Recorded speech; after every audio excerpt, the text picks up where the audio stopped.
काय म्हणायचं? नहीं, मी म्हटलं नाही, आमच्या नेत्यांनी आम्हाला शिकवलं कि चुनाव जीतना ये हमारा लक्ष्य नहीं हो सकता। जनता के वंचितों के दिल जीतना, इसलिए भारतीय जनता पार्टी है। चुनाव जीतने का मशीन भारतीय जनता पार्टी को नहीं होना है, हमें लोगों के दिल जीतने का काम करना है, सेवा से आगे बढ़ना है, परिवर्तन के लिए काम करना है।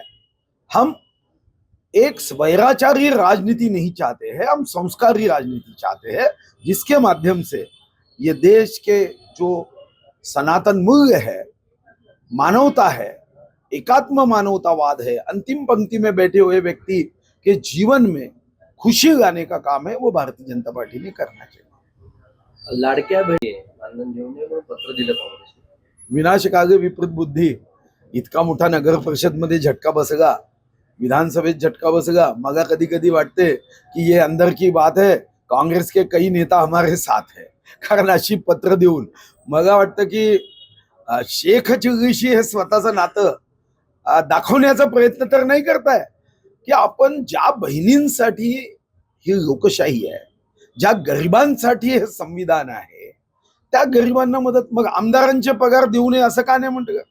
तसं लेखी पत्र द्यायला होतं की या महिन्यात आमदारांचे पगार देऊ नका, कारण त्या पैशानी पेट्रोल डिझेल टाकून निवडणुकीच्या प्रचारासाठी ते निघू शकतात, असं नाही म्हणतं। लाडक्या बहिणींना पैसे देऊ नका। शेवटी माहित नाही, पण शेवटी वाटतं ठीक आहे, अशा कामातून ते जर भारतीय जनता पार्टीला मदत करतच असतील तर ठीक आहे, पापातून पुण्याकडे जात असतील तर त्याला कोणी नाकारायचं साठी ते भिकारी आहेत असं प्रतिभा धानोरकर म्हणाल्या खासदार। नाही, त्यांच्याकडून आपण चांगल्या शब्दाची अपेक्षा करू शकू का?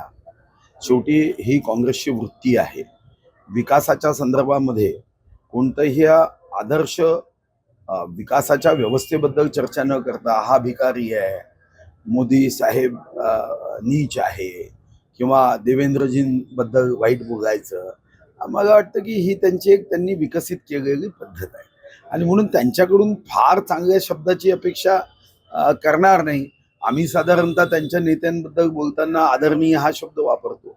शेवटी आपापल्या पक्षाचे विचार असू शकतात, पण एकमेकाशी बोलताना, व्यक्तीबद्दल आपण बोलताना व्यक्तीच्या संदर्भात आपण खालच्या दर्जाचं बोलू नये ही अपेक्षा असते।